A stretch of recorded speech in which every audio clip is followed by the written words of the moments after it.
And we are live, ladies and gentlemen. Welcome to the latest episode of the Sling'N podcast. I'm TJ. And I'm pretty sure I'm still Cat.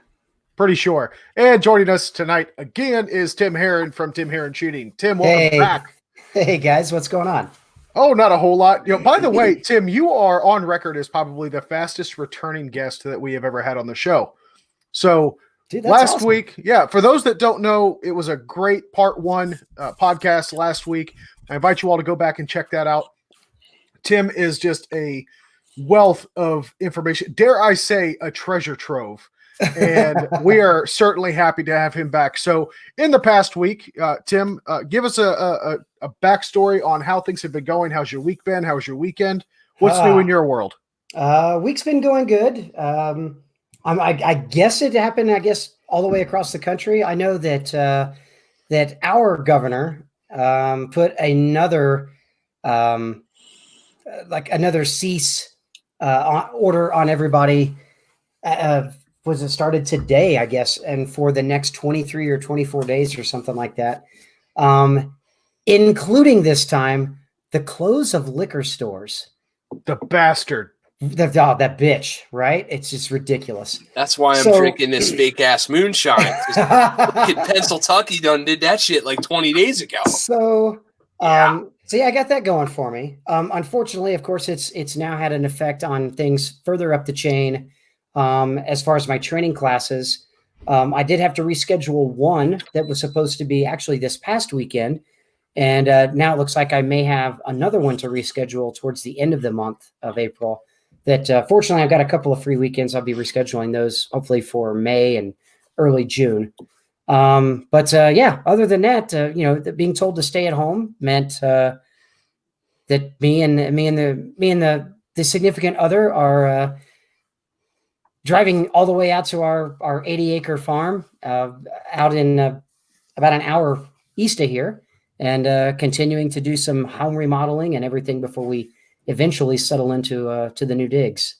I could just see you now, like pacing off the back porch, like where you're going to put the bunker, right? Oh, dude, it's gonna be more than just a bunker. So, I mean, we've got 80 acres, and the house sits squarely on those 80 acres. So, the nearest, I think I might have mentioned this last weekend too. Like the nearest neighbor is just over a mile to the east of us. I've got nobody for like 13.7 miles to the northwest of me, and that's where the backstop or back berm is going to be for the range. So once we get moved into the house, the very first thing we're going to be doing is renting a D7 dozer or trackhoe to start putting in a 25 yard wide by at least 25 to 50 yard deep, and put in probably two adjacent bays, as well as a 15 to 20 yard like practice berm as well. You ever run a dozer?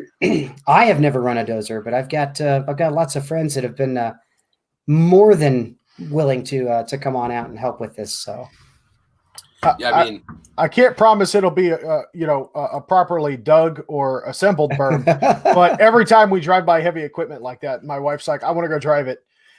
So she'd probably do it for free, just as long as she got to drive the dozer. So let's just make a Mrs. Sling'N Ginger's dream come true, and I'll ship her out to you and the missus for a week, and she can play with a bulldozer. That sounds like your dream too. You're trying to get rid of your wife for a week. Well, moving on. I was going to say, he's not saying anything. Quarantine is driving us nuts. No, actually, I am happy to report that I have a wife who is essential, and she's doing her thing, and we are fortunate enough to not have been at each other's throats through this whole ordeal. So I will tell you what, though, being a divorce attorney right about now, or at least in the next 3 to 4 months, is going to be pretty lucrative. Oh God, yeah. So with that being said, just to quickly catch everybody up on Tim's credentials. Of course, he is the owner and sole proprietor of Tim Herron Shooting, timherronshooting.com. Links are in the description for his social media and his websites. He is a Grand Master class. Excuse me. I almost said revolver. I am so sorry. Almost. We talked about revolvers last time, so pardon me for that Freudian slip. but limited and single stack. So not with the red dot. He's not cheating like the rest of us. Although he has been, you do red dot life, right? I do. I absolutely do red dot life. Yeah. So he is about the red dot life, but he is qualified grandmaster in practically everything but. So dude's got some skill behind him. And I'll tell you what, he really melted mine and Kent's faces last week. So once again, we're happy to have him back and continue that conversation. So with that being said, Kent, I know you probably still have a litany of questions to go over with Tim. So I will turn the floor over to you, sir. I want to ask Tim a question that I'm pretty sure he's qualified to answer. Okay. What are you doing for a master super awesome reloading setup right now? I'm pretty sure you got like 900 1050s in a row in your barn somewhere. Just my God. Everybody seems to think this. Dude, you would be okay. Get ready to have your jaw hit the floor. If you tell me you're loading on an RCBS single stage, I'm gonna fucking eat one right now. No. I do reload on a Dillon, but I reload on a Dillon 550. What? You all right? What the fuck is wrong with my 550? A 550 with a case feeder. God, and that's it. See, case Kent, feeder. You and I talked about this. The case feeder. Poor Kent. All right. So there's case two of feeder you on a 550 is pretty awesome. There's still two of you loading like peasants. That's right. As I rock my 650. Yeah. Fucking I am a modest elite, right? I keep it at the 650. I'm coming into partnership with Tim. You're fired. We're done. Get out of here. Straight up peasant right over here, man. Y'all are gonna form the Dillon 550 mafia. That's right. Take over I'm loading on a press that's about as old as the gun that I love to shoot. Oh my God. I can't. I just can't. The 550 is like the 1911 of reloaders. Yeah, dude. I can't run it. That's why it's the 1911 of reloaders. I can't fucking use the thing. You can't or can?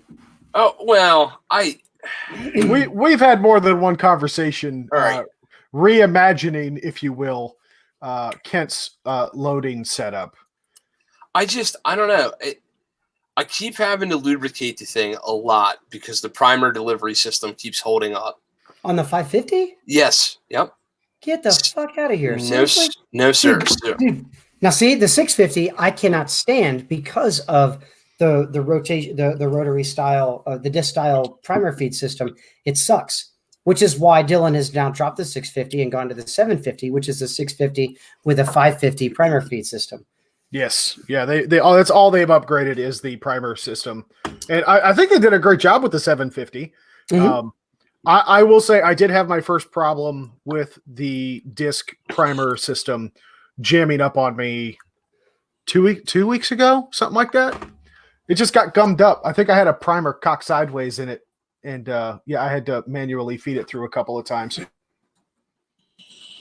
Dude, we got a guy from my local club right now calling us pores for reloading. And it's so funny to me that this guy's calling us pores for reloading because he gets like pallets of 30,000 rounds of ammo showing up at his door all the time because, he's rich as a motherfucker. Tim, it looks like you froze up, man. Are you still with us? Oh. Uh-oh. He's probably coming back in. There he is. We can see you. What the fuck is he doing? Do you have to tell your mom to get off the phone? The internet? I was asking to see if my daughter was on the internet. Stop streaming Fortnite. We're doing a podcast. Yeah, well, she'll watch something on Netflix and at the same time start YouTube and shit on her phone too. And I'm like, seriously? You're killing me. You're killing me, Smalls. Hashtag first world problems, brother. Oh my God, that was funny. You disappeared, and the next thing we knew, all we could see was you like hollering down a doorway. I was like, "Are you on the internet?" She's like, "No," and I'm like, you sure?" She's like, "No," and she's like swiping all the ass clips. Thank God you weren't full Winnie the Pooh on us just now. I'm just saying. Yeah, that would be our luck. All of a sudden, all your classes might have, booked out. Oh, they would have. That'd have been awesome. I mean, if that's what it takes, hang on. Right. So, but no, I mean, my 550 with a case feeder, and I mean, I'm not to brag or anything, but I've timed it, and I can load a full 1,130 rounds in an hour. That's on my respectable on my 550 with the case feeder. Dude, Kent, I think that's your answer, man. Here's the best part, though, is because I'm very, very fortunate in my career to have an ammo sponsor with Federal Premium Ammunition. Federal, of course, gives me the option of whether or not I want to just shoot full made ammunition or to shoot components that they can provide me. So, of course, since I shoot, God's caliber and 45 ACP, the cost of just ammunition itself is not conducive to a ton of rounds a year. Right. Based on we all have just a certain amount of allotment that we're allowed as far as sponsored shooters. So I can maximize my allotment by asking for components. Fortunately, one of those components that they provided was all primed brass. So nice. I have no upstroke. I don't have to worry about feeding a primer or priming like on the upstroke on the 550, just like you do on the 650. So literally it's down and it feeds feeds a case on, and that whole first like resizing, depriming, and repriming position is a completely empty. It's an empty position. So I don't even have to die there. That's the one I'm having trouble with, because when I prime on the upstroke, sometimes it missteps and it's just all fucked up. You'll crush a primer. Yeah. Well, Are you loading primarily 9mm or 45? Yep, 9mm. Okay. Are you using just mix head stamp, just range brass? Mostly. Okay. Mostly. Are you going through it to make sure none of it's swaged? Yes. Okay. Yep. That's why I said mostly, because mostly as in I get rid of the nonsense and the rest is going in a big cardboard box. But, and to whoever the hell is it, West Shore Sportsmen's Association shooting Federal Syntech? Fuck you motherfucker. Federal Syntech 9mm or Federal Syntech 45? 9mm. Oh, what's wrong with the 9mm stuff? Because it has a tapered case wall on the inside. Oh, yeah, it does. Yeah, well, guess what don't play so well with case capacity and Kent's 9mm reloads. The other thing, the other thing about the Syntech, especially 45 Syntech ammo, is that because they use lead-free primers, those lead-free primers are all small pistol primers. So it's really great to be shooting 45 and just leave all the brass lay, and all the other 45 shooters are like, hey, man, do you want any of that brass? I'll be like, nah, you guys can have it.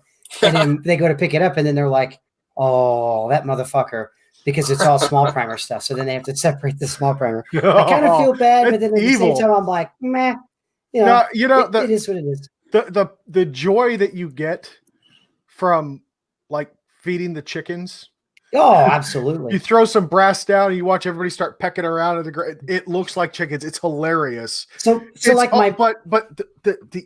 the masterfulness that you choose to God, putting in the small primer pocket 45 ACP. That's like ordering a rare steak at a table full of vegans. Oh God, yeah. Yeah.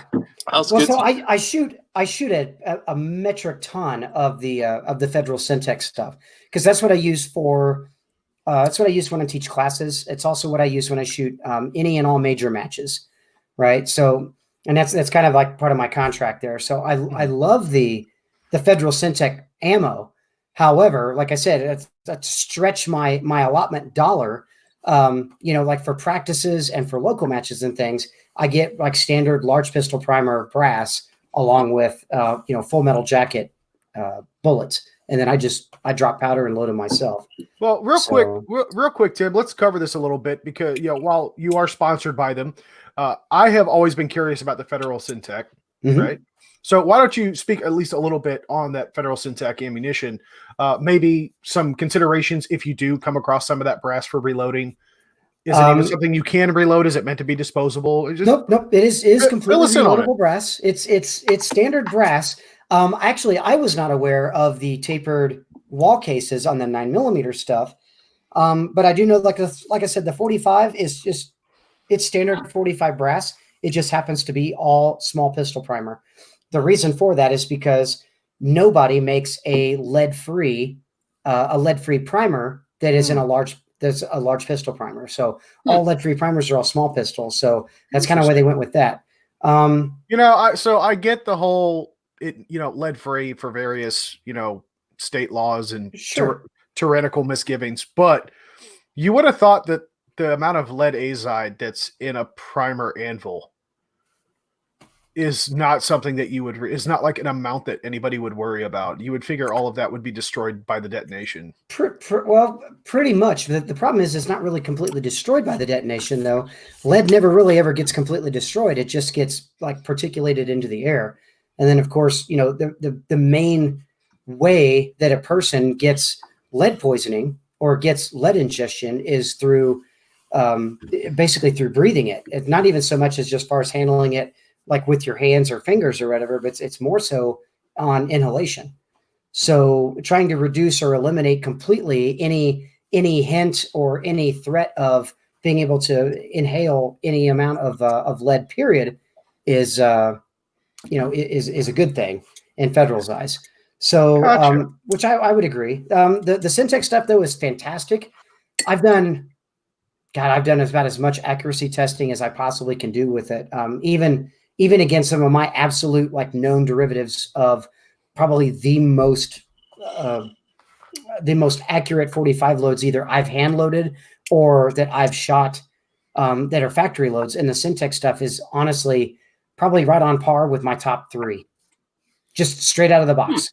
Pull it out. Interesting. The action pistol Syntex stuff is even better, simply because of the fact that it's loaded for kind of USPSA specifications as far as power factors.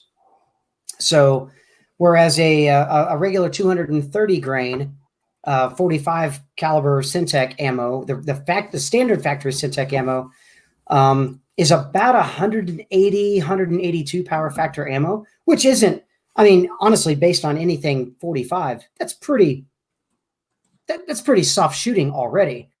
And then the USPSA, the action pistol 45 ammo is a 225 grain bullet. And it typically crosses over the chrono at about 168 to 171 power factor. Okay. So, I mean, it's very soft shooting without and a lot of it is also the powder selection too. So the powder is kind of it's almost like a commercial version of, I'm trying to think of what it's most similar to. Probably most similar to like a Alliant action pistol, or I'm sorry, Alliant sport pistol powder. Gotcha. So very clean, completely. Well, it does have a little flash just because of the burn rate that the sport pistol is, but about as smoke free as they come too, which is fantastic. So especially for like action pistol sports and things like that. I mean, shooting indoors, you don't have to worry about smoke, interfering with sight pictures or anything like that as well. It's kind of nice. Yeah. So, for those of us that shoot like tight group, that shit's dirty. Right. Very dirty. And this stuff is super clean. In fact, both my Nighthawks have gone somewhere in the neighborhood of about 2,500 to 2,800 rounds without a single cleaning at all, running just solely Syntec ammo. And the guns look about as dirty as what it does when I shoot about 300 rounds of tight group on it. I was gonna say, nice. Dude, I'm loading my 9mm shit all with tight group right now. And tight group's great for 9mm. Tight group sucks for 45. Tight group, and actually, I've grown quite fond of CFE pistol as well. I like CFE pistol. It's a little slower. It's a little thumpier, but I do like CFE pistol, even in major power factor. Wait, did you say slower and thumpier? It is a little slower powder than and thumpier. Well, because it's a slower powder. That might be my fucking jam. Slow and thumpy. I got that shit. I could do that all day. CFE and 9mm is great. Yeah, CFE so I switched. You can start to feel the recoil impulse differences. Yeah, so I switched over to the CFE pistol when I had a compensator on my Glock 19 for the Ginger Special. The tight group just wasn't cutting it. Mm-hmm. I was coming up close to maximum charge capacities, and you never want to tinker around with that too much, especially with tight group. Because if you're going to blow up a gun, tight group's definitely going to do it. Yeah. Especially with how easy it is to double charge a case, even with max charge weights. So absolutely. Yeah, but the CFE pistol, I also see burns a little bit cleaner. There's a lot less crud or bug guts that I was cleaning up off of my red dot. Right. So the CFE pistol makes it easier. That and when tight groups all getting bought up, there's plenty of CFE pistol around. So. Always plenty of CFE pistol, because a lot of shooters are like, I really don't know what it's used for, don't know what it is. So like the CFE 223 stuff goes pretty quick because it's this 223. So every rifle guy's like, oh my God, it's a great alternative to Varget, which it is. But it can be. I'd say it's closer to H335. I agree. But I mean, it just gives people, like, Varget's always been like that. That's kind of like the go-to gold standard for 223 stuff. Yeah. And absolutely. having the CFE 223, I mean, like I said, it says 223 right on the bottle. So who do you think buys it? Of course. Yeah, all your beginners. So real quick, we do have a question from Bullet Sponge in the chat. So is there any etiquette, or is there an etiquette to picking up brass? I've been in an outdoor range before, and I'm still in the act of practicing / shooting, while some other brass hounds begin picking up my cases. So that is a great question. So communication, at least, is key. Agree. And that goes not just for somebody picking up your brass, but you picking up other people's brass, right? Exercise that etiquette by saying, hey, man, do you reload? Are you picking up any of your brass? They'll give you an answer. Or they'll look at you with the frozen fish face look like, what's reloading brass mean? Right. If that's the case, like, hey, if you don't mind, when you get done shooting, I'll come over and I'll pick this up for you. Just leave it. This way you don't have to pick it up, and I'll just take it out of the bucket. Similarly, if somebody comes over and just starts picking up your brass, speak up politely, but, interrupt them like, hey, man, look, I reload that stuff. I can't tell you how many reloads have been on it. So how about you leave it alone and let me pick up my own brass. I'd sure like to have my brass, Yeah, just something simple like that. Communication is key, though. And typically, if they just start picking up the brass without asking you, that makes them an asshole. You know what? I've just come up with a new term. Instead of brass chickens, we're going to call them brass Jawas. Fucking Star Wars and fucking like picking up old broken ass droids and shit. Just, OTD! Yeah. Fucking running around the range. Fighting each other. Yeah. Yep. Oh, that means you could tase them. The worst is, though, is like shooting at an indoor match or shooting at an indoor range, and the old guy that'll be like 2 lanes down is shooting 9mm. Yet every single time that you shoot a 45 brass casing out of the ejection port of your gun, he's picking those up and putting them in his pile to because he's collecting his brass, or he recycles the brass. Dude, that guy is like my hated nemesis. Like, I love to be considered the nicest guy in shooting, but I will straight up throat punch an old dude if he's taking my 45 brass. You stay away from my 45 AARP, old timer. That's right. Dusty old fart. I'm gonna come at you like a spider monkey. That's right. No, I'm sorry, real quick. Tony Padawano has tonight's t-shirt idea for the episode. #brasshole. Yes. So I think we can do something with that. TJ, if you could just fucking boopity boop up a t-shirt, that'd be awesome. Thank you. Do you think it'd be awkward if I just turned like a piece of brass in a cartoon form sideways and had like a sphincter in the middle of it? Brass hole, like where the primer, yeah. You see what I'm saying? Yeah, the primer pockets. Yes. A brass brown eye. I don't know. Yes. So, with that being said, I will say this, especially if you're shooting competition. This is probably more true in a local match, but if you speak with the match director, especially if you've established a rapport and you're kind of known around there, I know that one of the things that some of the match directors that I've seen, they've implemented a rule that, hey, no one picks up any brass until everyone's done shooting and we finish putting everything away. Yep. If I see you picking up brass before the match is complete, you're DQ'd, period. Yep. So because it doesn't. Also, no, go ahead, Tim. No, we've had that before when I shot a larger clubs back in Kansas City. Here locally in Albuquerque, our local matches, we do. It's kind of it's almost like a work assignment. So everybody will kind of rotate around. So you got pasters, and you got guys that'll reset steel and repaint steel and everything like that. And there's generally one guy, and we'll give him the little brass basket if he wants to, like to do the little acorn pickup tool, or he'll just go out and pick up brass. And especially at indoor matches, it works great. So one guy will be like, hey, I'll just pick up brass all night. So he didn't have to worry about pacing. You don't have to worry about resetting. He goes out and he picks up the brass that shooter just finished on.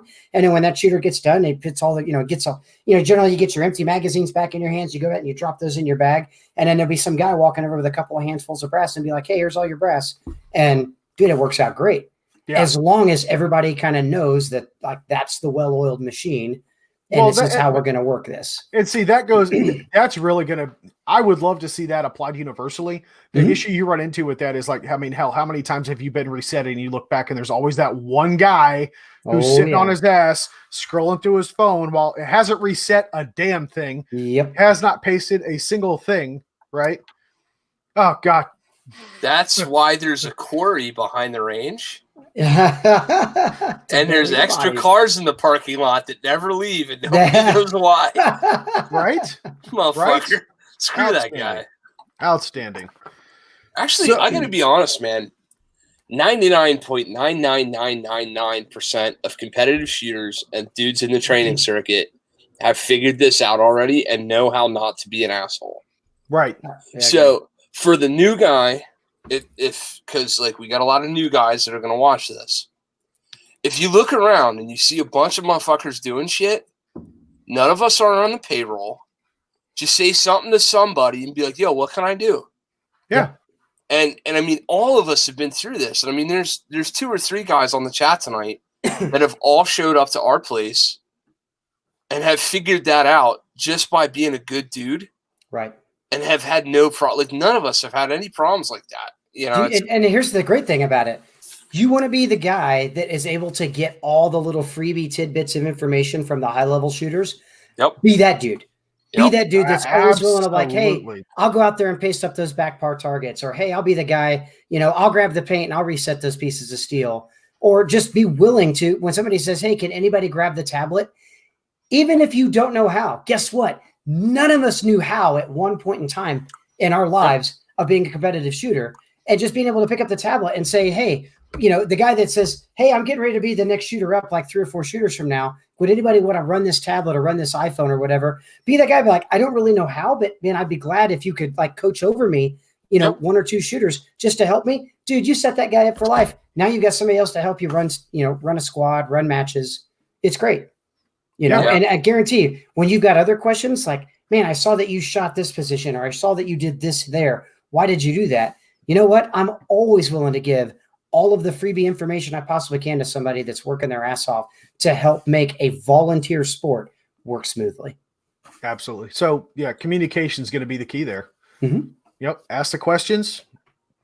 Yep. I have never seen anybody get turned away from asking questions if they're putting the work in with everybody else. I agree. You can ask some of the dumbest shit that could come through your mind. If you're putting in the effort and you're helping grind it out with everybody else, dude, you watch how many people give you the shirt off their back. It's an incredible thing to see. It really is. Yep. So with that, Garrett, what else we got, man? Well, I got to doing some thinking since God help us. Yeah, right. I've had a long week to think, man. Fucking babies and shit. Oh yeah. So I've got some time between now and July when Tim's coming here, because he is coming here. It'll be Tim and I and some Twinkies left on the face of the planet, and that motherfucker's teaching a class up the road. I'm telling you that right now. You bet your happy ass I am. So between now and July, if I was to set up a 1911 with a light rail, because I can only use one holster for the rest of my life, which is the floodlight, because, that's what Jedi says I'm allowed to do now. Like, hold up. Time out. I recall distinctly you placing an order for a tier 1 concealed. You just fucking gave my whole thing away. This isn't okay. That's not okay, TJ. We had a safe word. You totally ignored the safe word. God. I want a 1911 with a light rail, with a light rail. Holy fuck. And I would like it in 45. Okay. And I don't want it to suck. You don't want it to suck, but you don't want it to also cost $3,500, right? Right. TRP operator. Dan Weston specialist. Or that. ambidextrous out of the box, or do I have to? I'm not for certain if the specialist is or not. Do a quick search. But the specialist has got, I believe the specialist it is a railed frame. It does have front and rear cocking serrations on the slide. It does have good checkering on the front strap, good checkering on the back strap. I believe it's got a magwell. It's kind of more of a like a Smith & Alexander style magwell on the bottom of it, which is great if it's going to be a gun you're going to carry and utilize outside of just competition. But the great thing is I mean the gun itself is going to be pretty solidly built, solidly set up. Nothing if it's not ambidextrous as far as like the safeties or anything like that. Nothing that a $50 ambi like Nighthawk custom ambi safety, and gosh, what else? You hit the nail 100% on the head off memory. I'm looking at all this on the internet right now, and you're like point for fucking point. So good for you. Nice. I think the specialist has got a black front sight. So you'd probably have to put a fiber optic front sight on it if you wanted something like. And again, sights are completely personal opinion. So those bumpy things on the top. Those are the bumpy things on the top. Yeah. Okay. Yeah. I don't know how to use those because I shoot a red dot. So I'll be glad to teach you. Yes, you will. Thank God. But I mean, I think it's got a really solid rear fixed sight on the specialist, which is great. A front sight because they're just Novak dovetails on them. So being able to swap out the front sight to like a Dawson Precision fiber optic front sight, probably in I prefer like a 0.90 to 0.10. Like a 90 thousandths or 100 thousandths wide front sight that's about 0.180 high with a green fiber. But with that fixed rear sight, should zero the gun pretty solidly at 25 yards. And then, like I said, ambi safeties on it. Depending on how you, as a lefty, depending on how you operate the mag release, I operate the mag release with my trigger finger because I am a lefty. So I pull my trigger finger back on the mag release. Yep. I like either the Dawson Precision, the drilled and tapped mag release with like an Ed Brown button on it, or just an Ed Brown mag release put in it with the Ed Brown button, the Ed Brown extended button. So I'm not big on like the wings or the big ginormous, looks like a thumbtack type head on the top of the mag of the mag release or anything like that. I'm pretty simple. I just want the gun to work more than anything else. But the great thing about the Dan Wessons is there are no MEM parts, no metal injection molded parts at all on the internals of that gun at all. Everything's forged. So, I mean, like I said, for the money, they're solid. Now, I do know the specialist is, God, it's got to be around $1,600, I think. 18 right now on Big Daddy Unlimited. Okay. No, that's not, I mean, for anybody who like, oh my God, how could you spend $1,800 on a gun? Dude, I want it to work. Well, that, and I mean, I got a couple $2,500 Glocks in the safe down here. Like, that's a thing. I mean, so I don't know.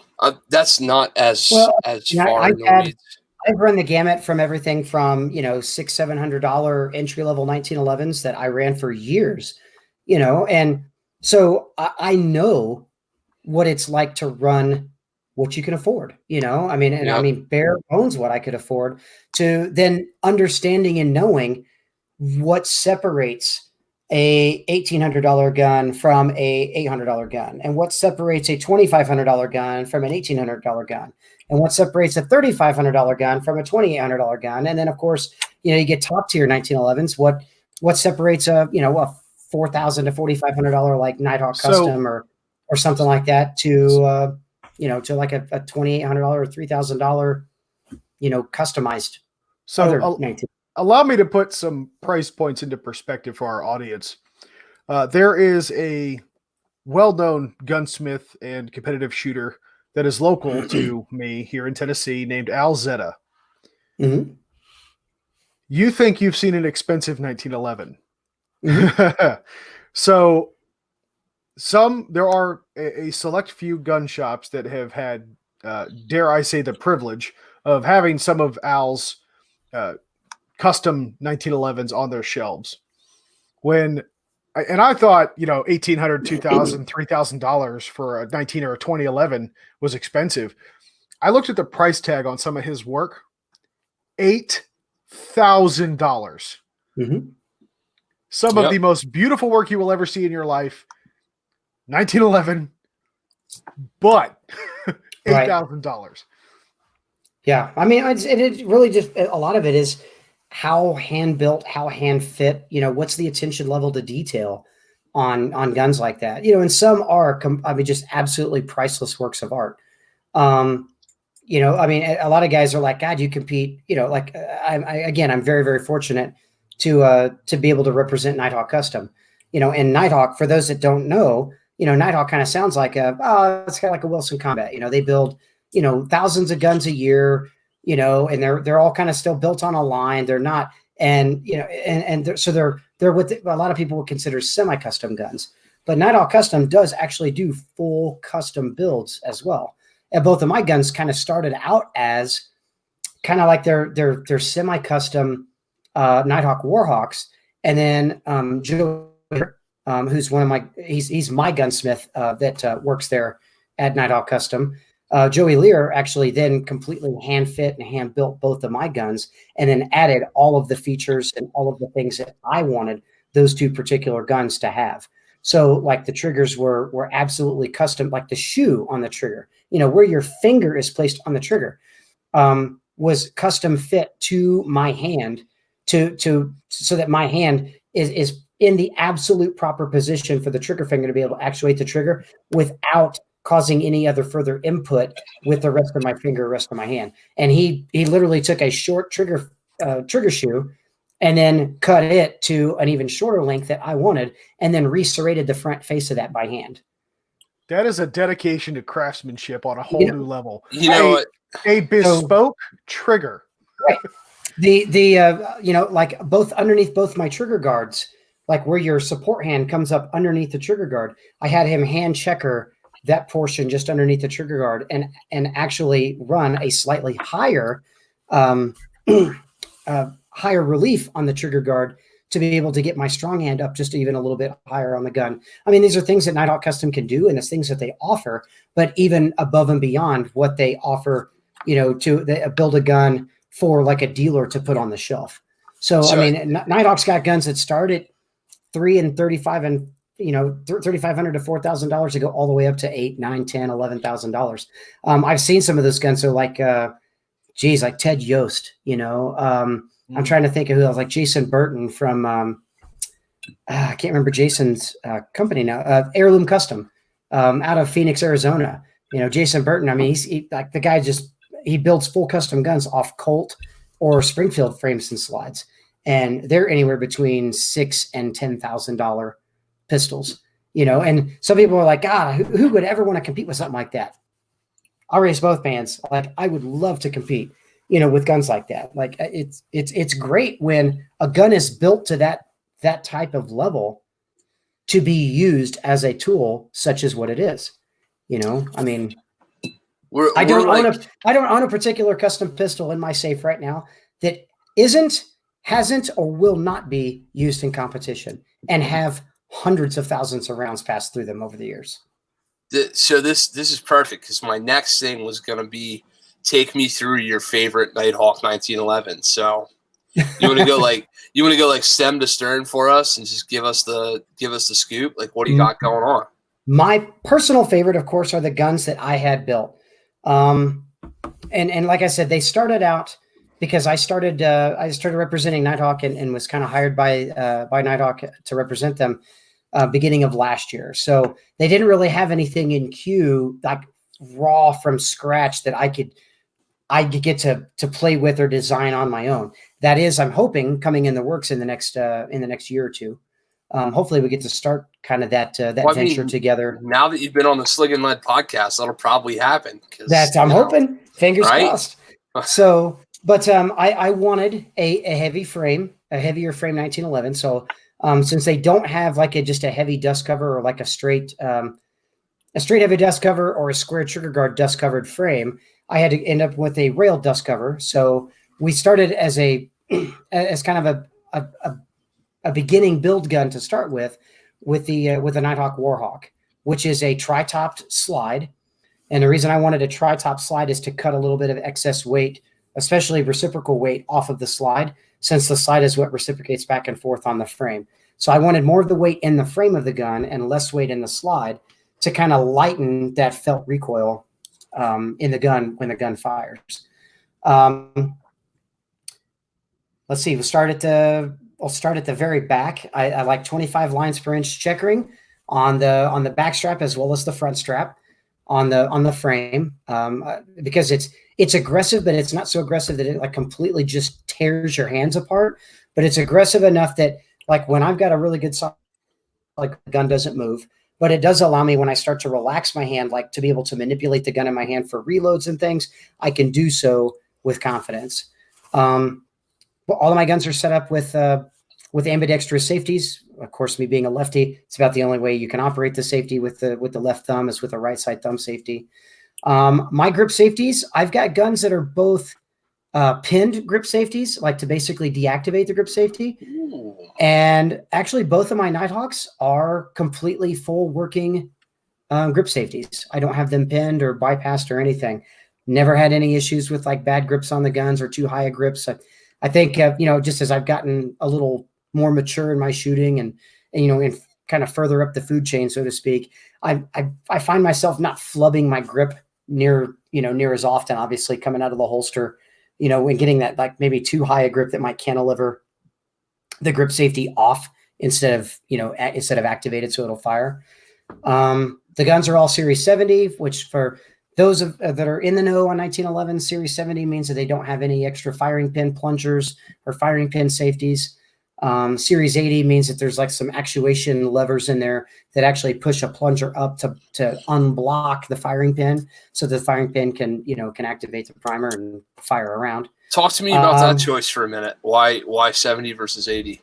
I prefer the Series 70 just because I have had a couple of Series 80 guns that had timing issues where as you press a trigger, either the levers for some reason weren't timed correctly to disengage the plunger for the firing pin so that when the hammer fell and struck the firing pin to push the firing pin forward, the plunger wasn't out of the way and it would actually start galling the firing pin and it would stick the firing pin in the channel.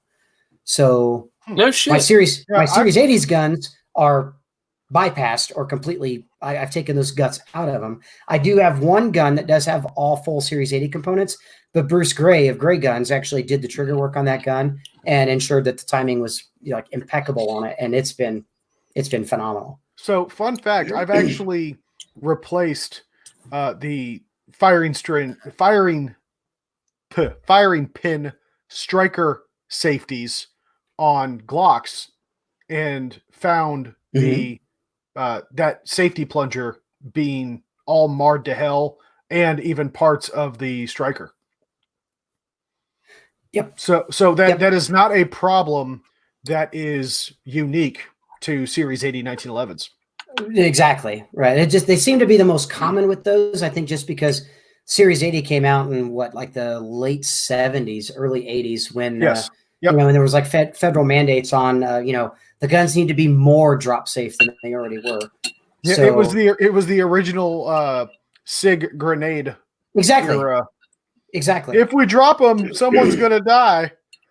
Well, especially if you dropped it muzzle down, right? Because the firing pin is completely only held captive by a firing pin spring, so the firing pin just completely floats inside the channel. Yep. So if you dropped it muzzle down, it could, in essence, cause, if the firing pin spring were broken, weak, or like lightened for some reason, the firing pin then could protrude through the breech face and cause a round to go off if the gun would drop muzzle down. Yep, so absolutely. I have had competition guns built. Like all my previous competitive guns, I used to kind of think like, oh man, got to have adjustable rear sights, right? It's what you have to have. After breaking, I don't know, 20, 25, 30 rear sights over the years, just with constant use and abuse on the guns. I've had actually both of these Nighthawks set up with Heine fixed rear sights. So the guns are zeroed based on selection of the rear sight and the front sight and just what that what that sight relationship is. And getting rid of the adjustable rear sights has been fucking awesome, because anytime I pull the gun out of the bag to go shoot it, I fire 2 or 3 rounds just to make sure the zero is still good, and I put the damn thing to work. I don't have to worry about like elevation springs breaking out of them, or elevation adjuster pins shearing off. I don't have to worry about any of that stuff. Front aperture pins shearing, like on Bomar sights or LPA rear sights. So going the way of a fixed rear sight has been a godsend. Then other than that, like I love front and rear cocking serrations on the slide. How I manipulate the slide, I typically grab over the front of the ejection port and rack and pull the gun back from the front. It's not right or wrong. It's just how I do it. Do you inboard the gun when you do that, or do you keep the gun level? No, as a lefty, I inboard the gun, so I camp the gun too. towards my right hand and then pull the gun to pull the slide into myself. The Nighthawks, though, of course, I've got a slightly oversized barrel bushing on them, and then I had the barrel flush cut and did a 35 or 40 degree flush cut and re-crowned, like deep crowned barrel. I just think it doesn't really add any like accuracy or anything, but god damn, it's sexy as hell. And of course, like I said, that the muzzle of the barrel is all flush cut to the bushing. Other than that, I mean, magwell wise, I prefer like the Dawson Ice magwells, and I prefer a full length guide rod. So I got the gun set up with a full length guide rod with a 15-pound recoil spring and an 18-pound mainspring, and then a Dawson Ice magwell with the no gap insert, and then I use the Dawson no gap base pads with Wilson ETM Elite Tactical magazines, and that's my setup. So all you got to do to be as good as Tim Herron is do all that shit, and you'll be fine. Yes, sure, that's fine. That's totally fine. He just gave you the recipe. Now go bake the cake. It'll be fine. And when you still suck, then call him and get a class.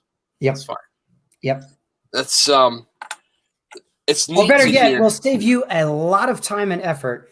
Just sign up for a class now, and I can save you. We can literally cut years off of your improvement and progress time.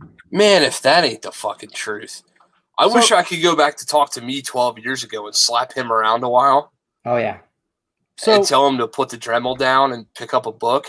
Yep. Fuck, dude. Hey, I've got a Dremel and a bastard cut file. I am practically a master gunsmith.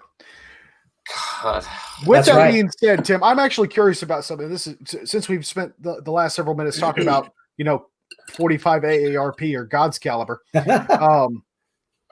Do you find that in your classes that there is a different type of education that goes along with people shooting or bringing a 45 1911 to one of your classes versus, say, somebody with a Glock 19? Do you see a curve there at all? Is there a different approach or anything? As far as how the class is structured, or as far as just shooting in general, no. The main thing I want to make sure is like with a student running in 1911, of course, is because they can be finicky, especially magazine finicky. Most people that have come and taken a class, though, that do choose to shoot 1911s are coming to class with proven equipment. So the guns, very rarely do I see anybody with a gun that actually like shits the bed in a class. In fact, I've had more Glocks, believe it or not, I've had more Glocks shit the bed in my classes than other instructors talk about how many 1911 shit the bed in their classes. I think they're full of shit, and I would tell that to their faces, because in my even just kind of relatively short history in teaching classes, I've actually had more striker fired guns with major malfunction issues that have required us to like go box that up and go pull out a backup, or I've got to bring a loaner and, give a loaner gun out to a student to finish the class than I have with 1911s. Okay. So wait. Springfield XD is a striker-fired gun. That's not fucking fair. We can't be blamed for their Croatian nonsense. That's fucking bullshit. I will actually say, and again, in my short time, of course, the last 3.5 years teaching full time, in the last 5.5 years I've been teaching. Period. I've only seen one Springfield XD that's given an owner fits. Really? Is that because you've only seen one Springfield XD? No, I can guarantee you that there will be at least one student per class, at least, shooting a Springfield. And I don't. I'm not really a gun snob when it comes to like people showing up to classes. You know, even if they showed up with a freaking high point, does the gun go bang every single time, or are you going to stand off on the safe table trying to fix issue after issue with the gun? I don't care what it is. If the gun goes bang and it is a reliable firearm, problem solved, right? Let's get back in action and shoot.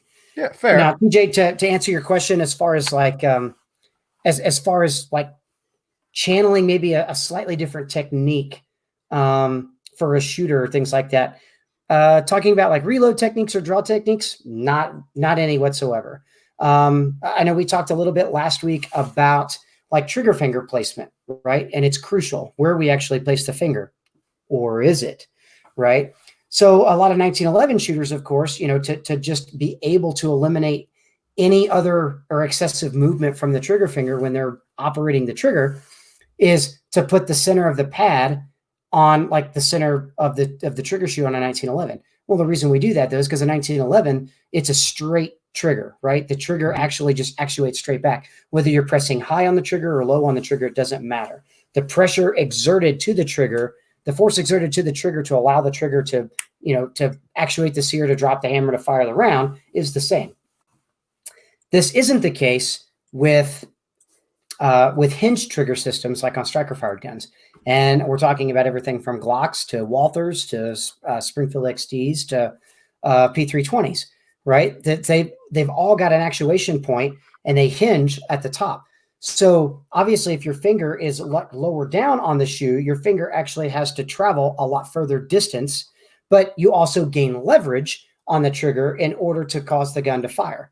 So people with larger hands tend to actually get their trigger finger a little higher up on the shoe, like much higher at the pivot point of the pin. And they don't understand why, when they start to press or start to actuate the trigger, they'll put some pressure on the trigger and they actually are steering the sights off. And that's simply because they're still trying to mimic what they've been taught by, you know, some old timer with a 1911 that says, hey, you need to put the center of that trigger finger pad right there on the shoe to press the trigger. And a lot of times I'll have striker fired guys actually to alleviate a sight steerage issue when they're triggering the gun. I'll actually have them bury their finger in deeper on the trigger. And it's not something you typically do on a 1911, but it's something that is extremely common with hinge trigger systems on striker fired guns. No, Tim, fair something point. just occurred to me.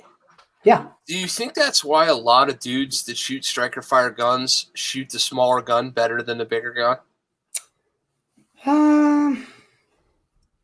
It might be, because you get into like I had a student last week who we were on a Glock 19 and he couldn't figure it out, and I put him on a Glock 48 and all of a sudden it was fine. And I noticed, literally, this was a day after we had done this, and I looked and I went, son of a bitch, if that dude's trigger finger isn't way further buried than it was before, because the gun. Absolutely can, right? Yeah. Especially because the Glock 48, it's just thinner, so your hand just naturally envelops the grip much deeper anyhow. Yeah, I can collapse the grip on my 43X if I squeeze hard enough. No, but it was crazy how, like, you said that, and then the next day I'm out doing a private, and I was like, motherfucker. It's almost like you, like, you know, Obi-Wan Kenobi'd in for a second. Yeah, I was like, look at that shit. And the guy caught me like staring at him. He goes, "What?" I was like, "Nothing. I knew that was going to happen. It's fine. Keep going." Now, the granted, there's always a kind of a point of diminished returns as well, right? So there's no difference between where the trigger location is and the backstrap location is on a Glock 48 or a 43X Right. and a Glock 19. However, just the thinner grip module itself, or the thinner frame, is what allows the hand to be positioned differently. So other things like support hand location and support hand position on the gun don't change. So therefore, the only change that happened was, in your student's case, was the fact that, yes, their trigger finger was probably deeper on the trigger, which allowed them to actuate the trigger smoother with less steerage on the sights. Now, that being said, if you had a guy that's like massive mitts, right, and he's shooting, let's say, a Glock 17 or a Glock 34, because they got the same frame, but then you put that guy onto a Glock 19, now you'll find that his support hand grip also changes position on the gun because there's just not enough meat on the gun. So it can cause all sorts of other preemptive problems or issues that you may not have been aware of as an instructor or as a diagnostician on how to correct or how to fix. And that happens kind of the same way. So, or guys that are like, oh man, I shoot a Glock 19 all the time, and man, I bought this Glock 42 or bought this Glock 43 and I can't shoot it to save my life. And it's like, well, homie, you've got a size 15 hand and you're trying to shoot a gun that's made for like a size 5 hand. Unfortunately, there's going to be some things you're going to have to tweak or change about how you're positioning your hands on the gun in order to shoot the gun at least relatively well. Yep. So and what's funny too is I caught that in a 4-hour private on Coach's Eye. Really? I would have never seen that live. But on Coach's Eye, when I was trying to figure out some other shit with his draw stroke, I was like, well, shit. Which, by the way, hint, go spend $5 on the app and then $40 on the add-ons for Coach's Eye on your iPhone. Ladies and gentlemen, it is very helpful. Oh, absolutely. It's a good app. It is. With that, I wanted to pull the string before we got too far away from it. So You mentioned, Tim, that you've seen more failures or stoppages with the popular striker fired guns versus 1911s. Mm-hmm. Let's expand on that a little bit. What are some of the natures of the failures? Because I think this is a very important topic that we should cover, because one of the ongoing debates, right, next to 9mm versus 45 is Glock, quote unquote, versus 1911. So let's talk about some of those failures. And I'd really like to hear from your perspective what you have seen and what might have been the cause of some of those issues. Most of the failures that I've seen are people that want to upgrade, especially when they upgrade aftermarket parts on their Glocks, right? So for some reason, they think that they just bought a Glock 34 for competition or a Glock 17, and they're like, man, I need to have a trick trigger because this 5.5-pound factory trigger, it just won't do. It's creepy, it's gritty, it's spongy. So the first thing to do is, they get online and they order, a bunch of parts, whether we're talking, ZEV kits or agency kits or TTI kits. It doesn't seem to matter. So they'll change the connector, they'll change the trigger return spring, they'll change the trigger bar, the trigger shoe. And then when they do that, unfortunately, they don't really have a way to test anything. And typically what happens more than not is they put way too light of a striker spring in the Glock triggers to get that last half pound of trigger press out of them because, so-and-so on the internet told them to do so. And then they end up with a gun that just absolutely it's more failure to fires than anything because the damn striker spring doesn't have enough pressure to pull the striker outside the breech face to fire the round. So they end up with excessive light strikes. And, then you hear the entire laundry list of excuses. Well, I typically have, my match grade ammo and I typically run Federal primers. And I'm like, oh my God, like the first thing I think of is if you have to run Federal primers in your Glock to make the damn thing operate, bro, you're doing it wrong. Yeah. I'm running Federal primers now because I couldn't find any other primers. #apocalypse. Nothing wrong with Federal primers. I love Federal primers. But if your gun doesn't absolutely positively need to have Federal primers, to set them off. So I like anybody that knows anything about competitive shooting, like the guys that hoard federal primers are Revo shooters. Why? Well, because Revo shooters, got to have hammer springs that are, in order to get those double action trigger pulls down to like, sub 3 pounds or whatever, they've got to lighten the springs up to them. So they have to have a primer cup that is soft enough for, for the guns to fire reliably. But I mean, like I said, you get guys all the time that do these trigger jobs or these trigger kits and stuff in Glocks. The other thing that I'm seeing a lot are failure to do their due diligence on maintenance. So piss poor recoil spring replacement intervals, piss poor extractor spring or extractor spring replacement intervals. So they end up with guns that fail to extract or don't feed very well at all, or double feed because the slide is too light because they've never replaced the recoil springs, or they're trying to run like some super sub, like 6 pound, 8 pound recoil spring with like a full length guide rod because again, some Joe Schmo on the internet told them that, oh man, their Glock's gonna respond so much better and shoot softer if they run all these super light springs and things, and they end up with a gun that would have worked great right out of the box, and instead they had to go futz with it, 10 ways from Sunday, and now they got a gun that's extremely, extremely unreliable. So, is it fair to say that your position on the matter, or at least based on your observations, is that the instances where the plastic fantastics fail more so than Grandpappy's 1911 is because people screw with them? Yes, absolutely. Okay. And I'll even concede that, and that's a valid point. And I think one of the benefits to the 1911 versus the Glock or plastic fantastics in general is that Glocks are much more difficult to work on. So they're, for lack of a better word, they're idiot proof. Pretty much. Right. And primarily what I see more than anything as far as failures on guns, and I believe you both would agree, are more magazine issues than anything else. Yep. Or ammo specific. Either ammo that doesn't have enough crimp, ammo with too much crimp, ammo that's too long in overall length, ammo that's too short in overall length.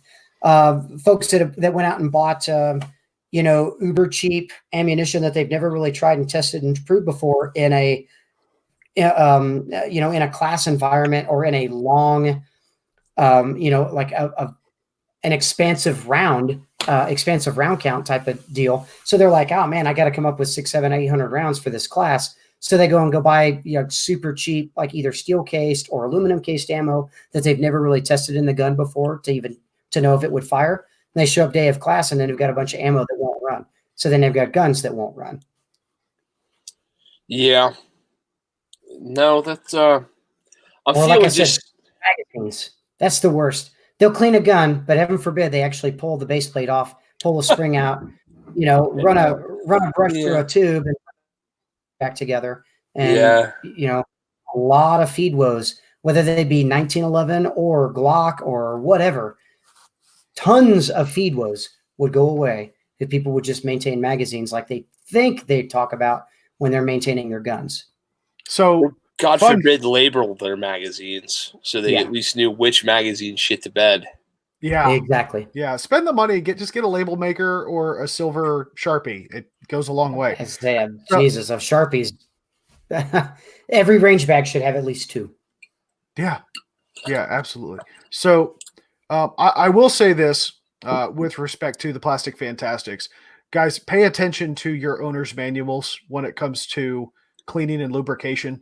Because if you'll notice, nowhere in that manual does it say anything about lubricating the striker channel.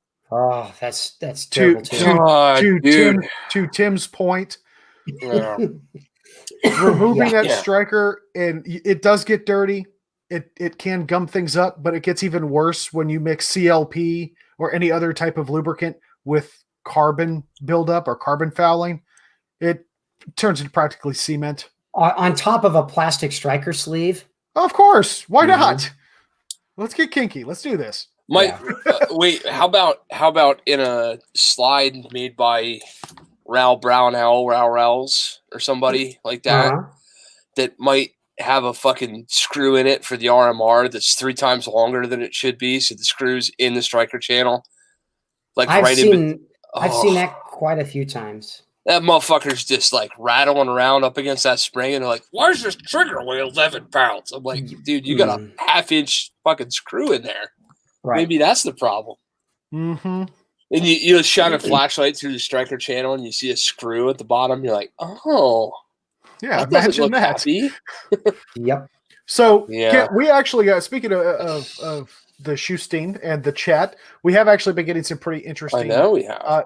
input into the chat. And I know that there has got to be somebody else, aside from the person asking this question, that might benefit from the answer that Tim might have to provide. So let's see here. From Limitless Laser Works, he asks if you know of any shooters successfully using simulators for skills training or for other reasons.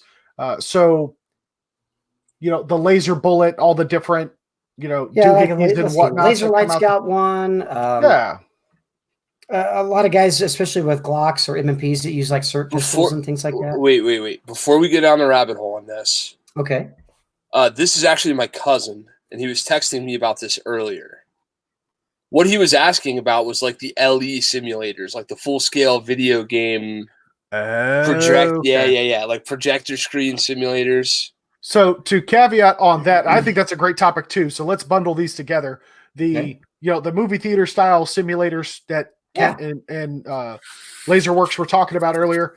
Also, the things that most of your home users or home dry fire practitioners might leverage. So like the Cool Fire Trainer or any of the laser snap cap-esque type doohickeys. What are your thoughts on those? And fill us in on what your experience is with them. So I played around with the Cool Fire for a while. That's pretty cool. I liked it just because it makes the it makes the slide cycle, which is really cool because then of course it like especially for 1911s it cocks the hammer every time, so you get the same trigger press.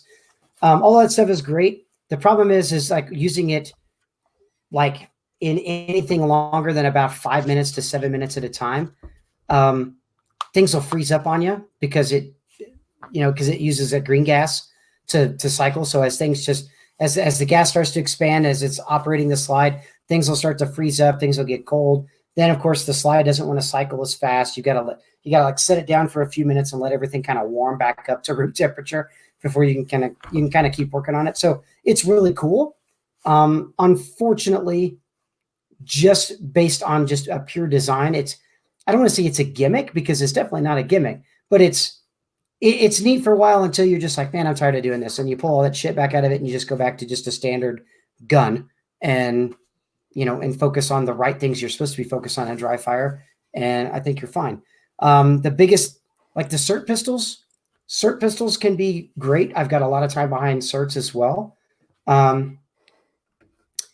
What I don't like about SIRT pistols is it can cause you visually to start looking at the targets to watch where the red laser pointer is and where the green laser pointer goes. When you press the trigger, you start looking at the target for confirmation of where that shot placement went instead of watching what the sights told you about the shot. So it can be good if used properly. It can be extremely detrimental to your shooting if used improperly, and can cause all sorts of bad habits, especially when you start applying live fire sessions after your dry fire sessions with a SIRT pistol. That's actually one of the same issues I have with just laser grip type sighting systems in general. Yes. Because typically they get sold to newer shooters, and you can see it all the time on the range. Somebody gets that new gun with that new laser on it, and you're watching the laser do this number all over the target.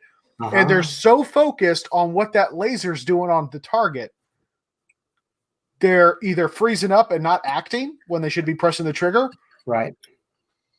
Or they just get, or they're missing everywhere. They're like, okay, and now. And then they send it as hard as they can and ended up jerking the shot, low and left like 7 inches or more. So The laser, any of the laser confirmation systems, to me, that's their big detriment, is that it can cause the shooter to start looking at the target for that feedback instead of minding what the gun itself is telling you, as far as using the gun and dry fire as a tool for feedback. Kind of moving right along, I think the one that's probably the most popular right now are the Mantis and Mantis X systems. That I've had some time with the Mantis. I think it's pretty cool. If you're really trying to focus on how to isolate trigger press from grip pressures, from sight alignment, sight management, sight movement, it's great. However, it's very easy to get sucked into, you've got the app right here on your phone, right? So you're watching the phone and you can literally be just pressing through the trigger, click. Oh, damn, that was a 96, right? So then you rack the gun and then you start looking at the phone again. You're not even paying attention to what the hell the goddamn gun is telling you about your trigger press. You're trying to let some application tell you, with some accelerometer tell you what your trigger press was going to be. And unfortunately, I don't necessarily think that information is always congruent with how you build your grip pressures on the gun and how you might counter or leverage the gun in your grip and being able to manipulate the trigger at the same time. Some movement is going to be had, especially when you start operating the trigger faster and faster and faster and consecutively, like shot after shot after shot. So again, I think that Mantis definitely has, it's great. It's kind of on the right page. Unfortunately, it's just another one of those tools that I don't necessarily think is needed if you're paying attention to the right things in your dry fire. You know what's funny about the Mantis? I just had a guy asking me today about it. I was like, look, dude, if you're going to play the game for the sake of playing the game to get the better score on the Mantis, and that's going to make you do the dry fire when otherwise you would have went and watched cartoons or some other nonsense. That's right. Then motherfucker, do it up. Go to town. Spend a couple $100 and go buy the damn thing. Right. But I don't know, man. For me, that thing in live fire, I'll shoot a bill drill and it shows 4 shots, and I'm like, nah, there were 6. Right. Like the club timer don't lie. The little black box of destiny knows that there were 6. Right. And it's got it, like I said, it's got its limitations on certain things. Now, as far as like your cousin talking about like using full simulators, I know quite a few shooters that actually have utilized simulators to get better. Max Michel has been using a simulator for a number of years. I think it's kind of one of the companies he endorses is I can't even remember the name of the company that does it. I played around with it at SHOT Show, and because of course Max Michel does a lot of Steel Challenge, so you can run all 8 Steel Challenge stages, one at a time, and run through all 8 courses of fire. 5 stages, 5 runs through all 8 courses, just to better learn how to transition the gun or get the eyes to the next target and be able to transition the gun better and better and faster. It definitely has its merits. It can be a little deceiving though when you start wanting to watch and start just shooting all the time with a target focus because video game, right? And we want to see where the impact of the bullet was for that split second that it shows and appears on the big screen, instead of watching what the gun was doing at the moment you press the trigger. So again, it can be a great tool if used properly. It can also be a detrimental tool if used improperly. So, but I know they've got some USPSA and IPSC stages and things like that you can shoot on there as well, on a lot of those different shooting simulators, which are, like I said, they're a lot of fun. I can't necessarily say though that like, oh man, 30 minutes behind the screen on this thing, I definitely saw my skills improve. It's not there for me. I would like to add this. So I've looked at some of those laser doohickeys and whatnots.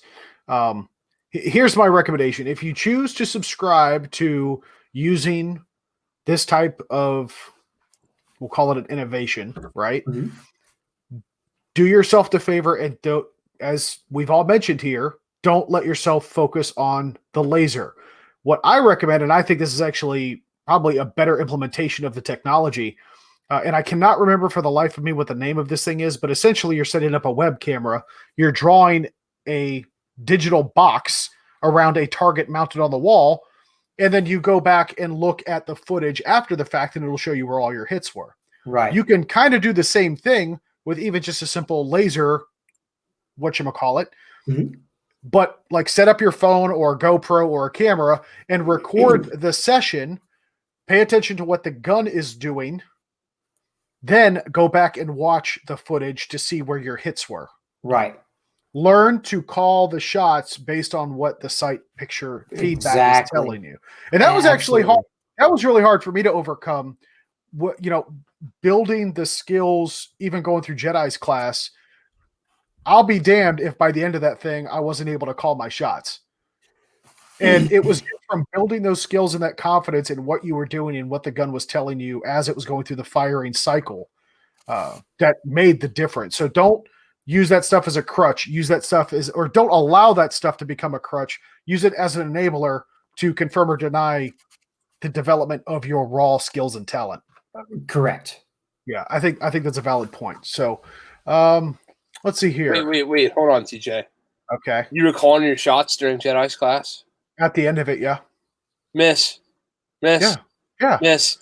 Yeah. Okay. No, actually, I'm just curious. That was everybody else calling my shots, and there was that one time when I let the cougar out of the cage, or was it cheetah, cougar, panther? What was it?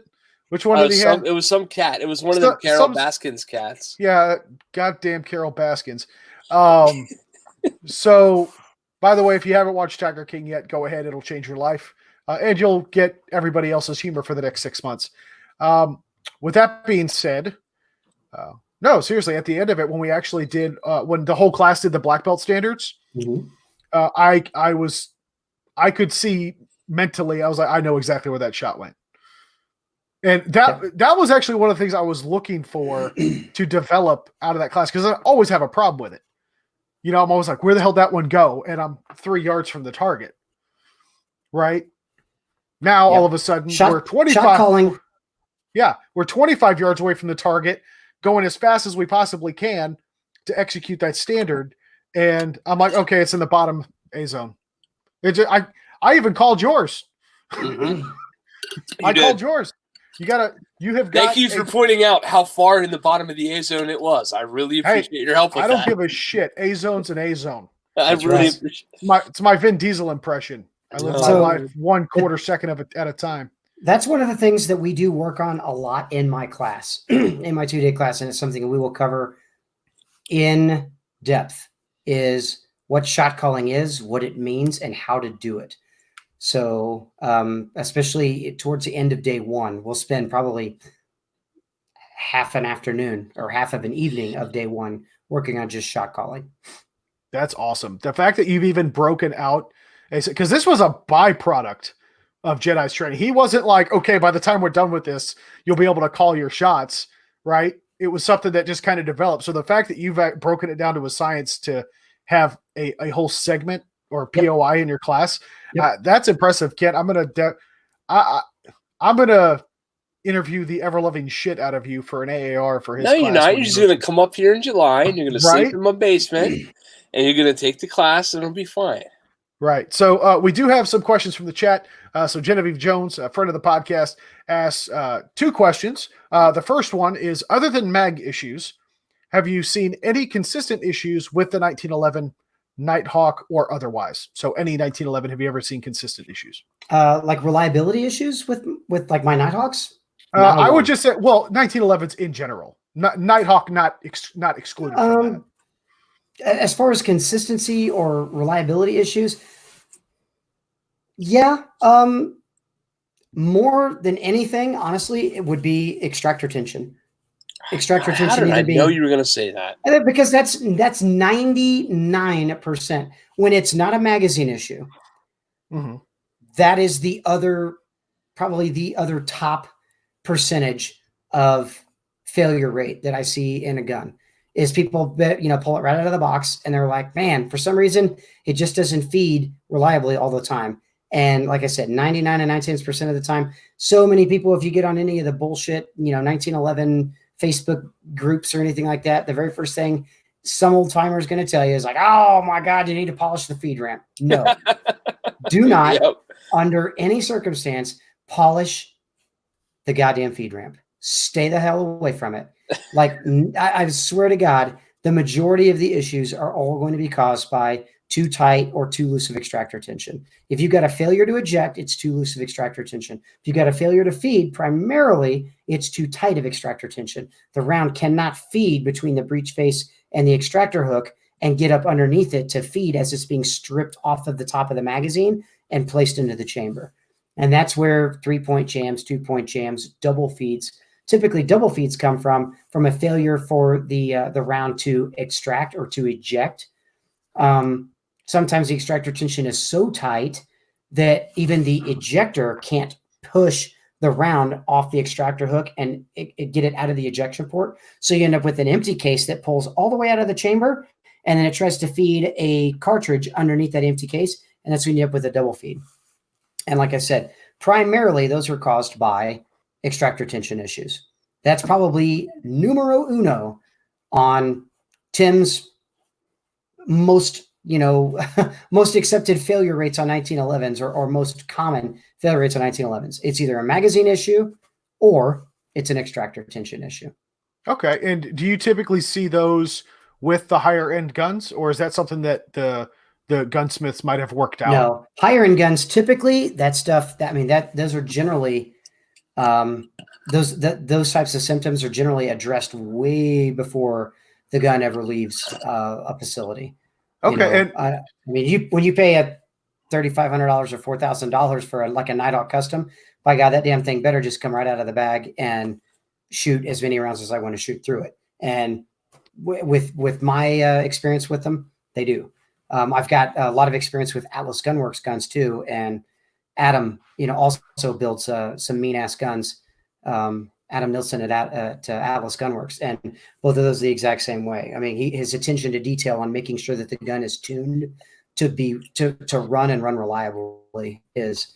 I mean, that's what you're really paying a true gunsmith for their ability to do. And that's the attention to the minute details, such as the extractor tension and stuff. Extractor tension. Okay. Hook engagement on the back of the case rim.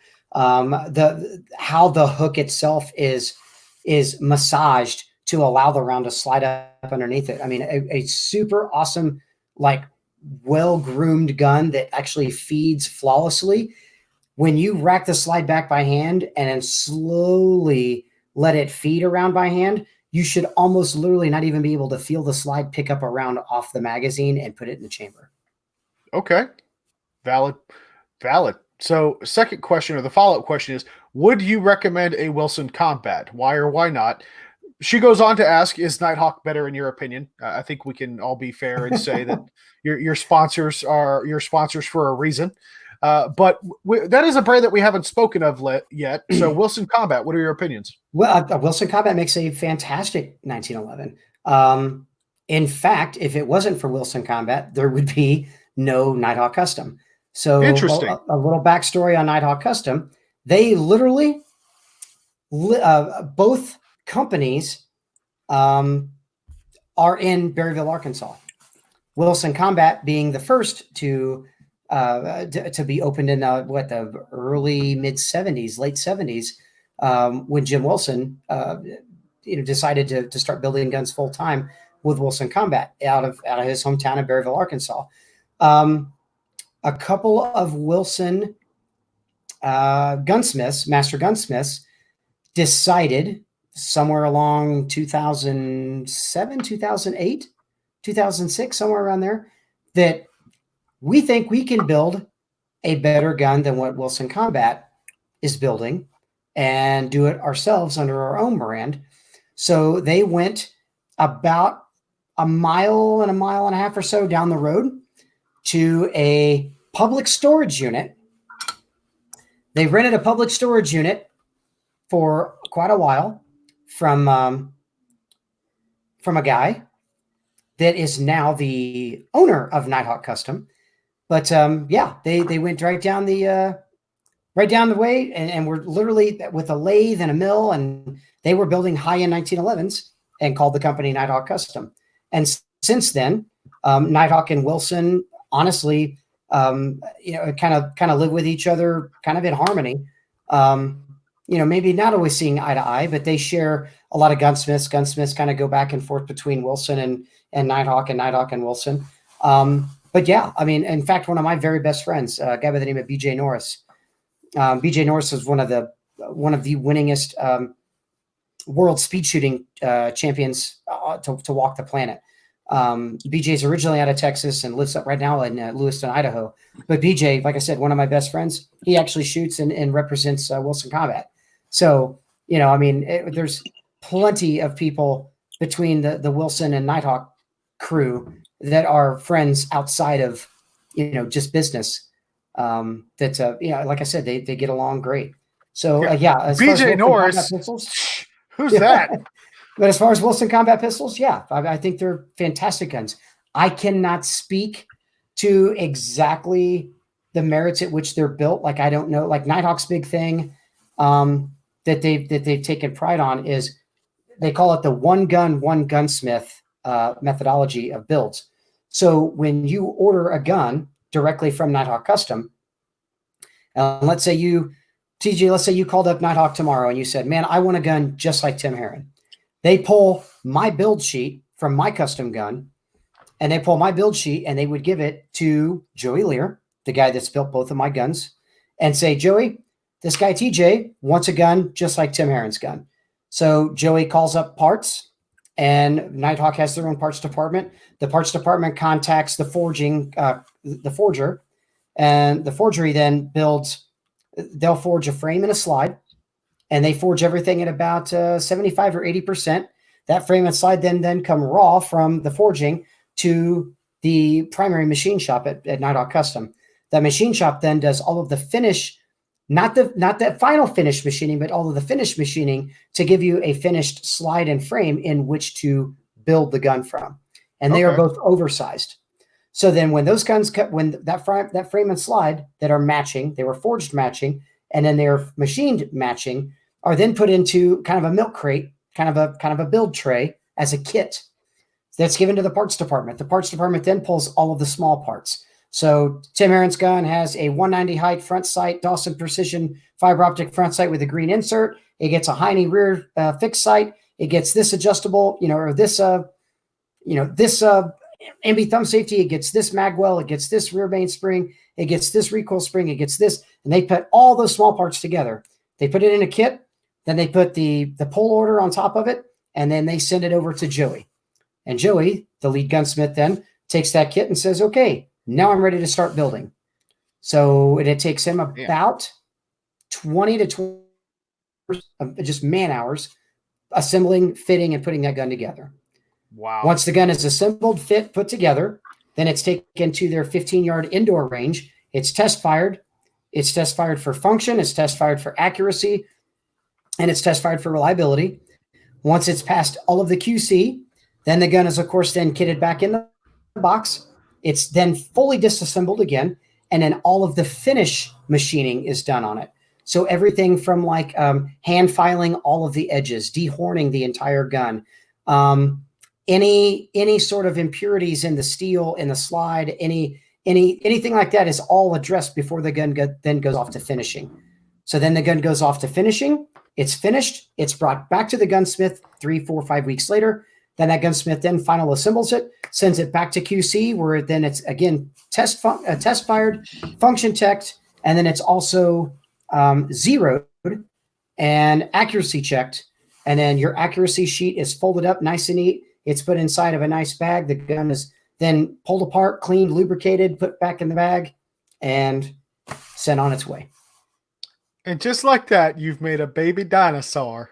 And just like that, life very finds a way. Yeah, Life Nighthawk finds a way. Custom. you crazy son of a bitch! You actually did it.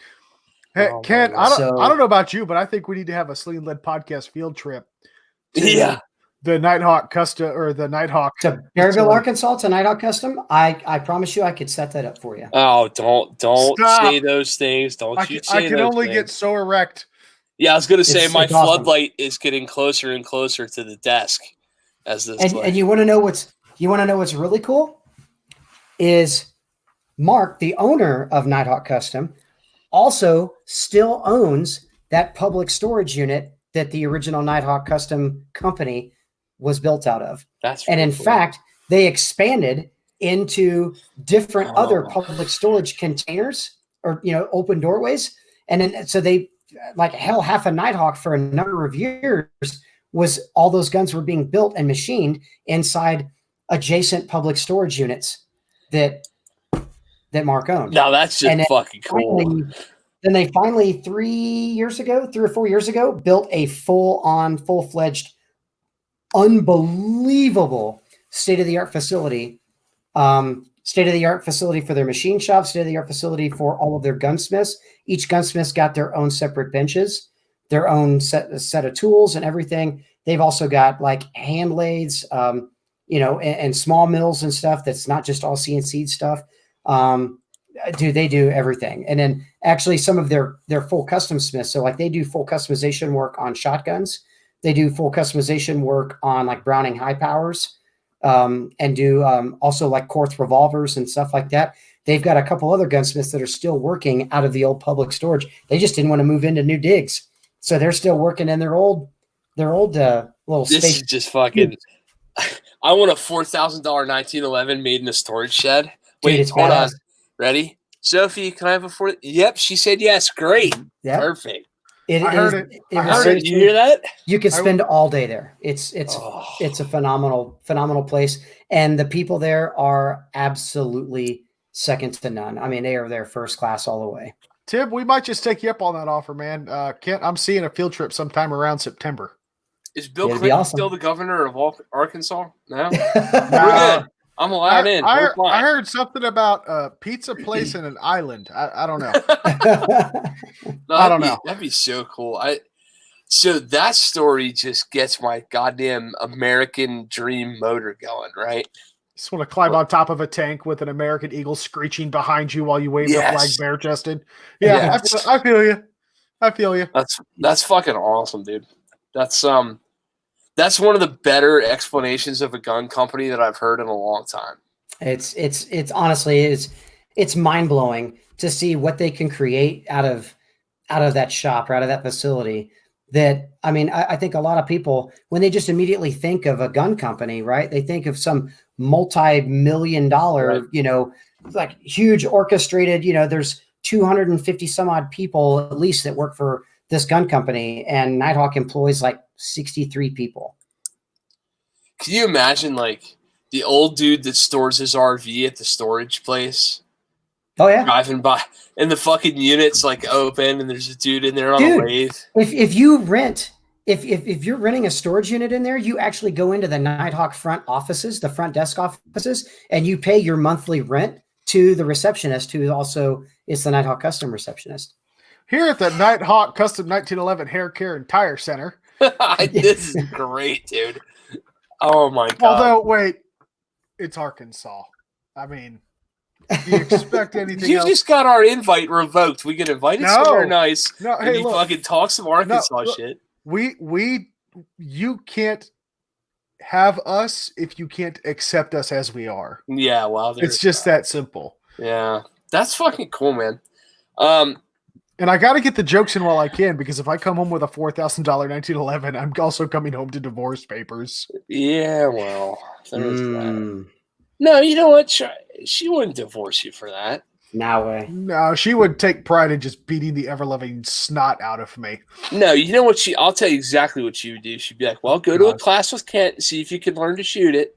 Oh, you fucking still suck? Well, then, I get to buy all the shoes I want. I guess it's mine now.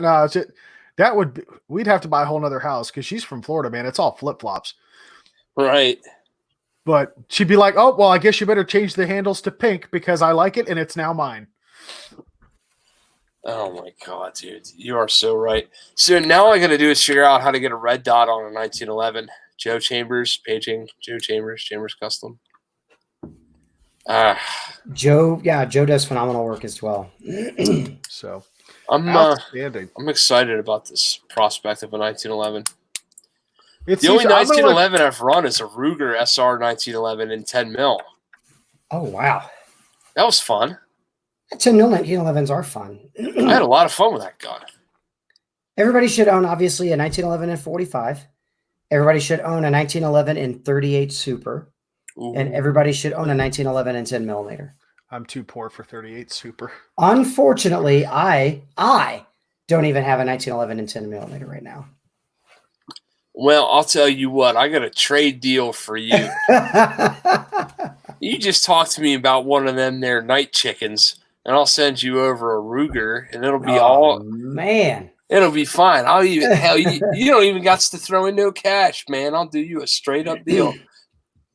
Oh my god. Yeah. No, that's it. Those are fun guns, actually. Yeah, 10 millimeter guns are fun. Ruger made a nice 10 millimeter revolver that didn't suck entirely. That was fun. Speaking to off brands, I will say that when it comes to if we're going down the revolver chasm. Oh, don't start me. Don't say it. I'll be real. Of the revolvers out there, I think that obviously Smith & Wesson, but next to Smith & Wesson, where you get arguably the same quality, is Ruger. Okay. I thought you were going to say some bar-ass nonsense. No. I have hated for the longest time Ruger semi-automatic pistols, but their revolvers, man. The GP100 10 millimeter match champion might be my favorite gun right now. That's a pretty cool pistol. I'm having a lot of fun with that gun. Genevieve did mention the Korth development. Yeah, well, you know what? The Korth guns are freaking righteous. Every time I'm just like, I feel like the poor kid in the sandbox with the peanut butter and jelly while everybody else is eating like croutons and shit. Like everybody, get a Korth, get a Nighthawk. I'm like, I got this here, Raguger.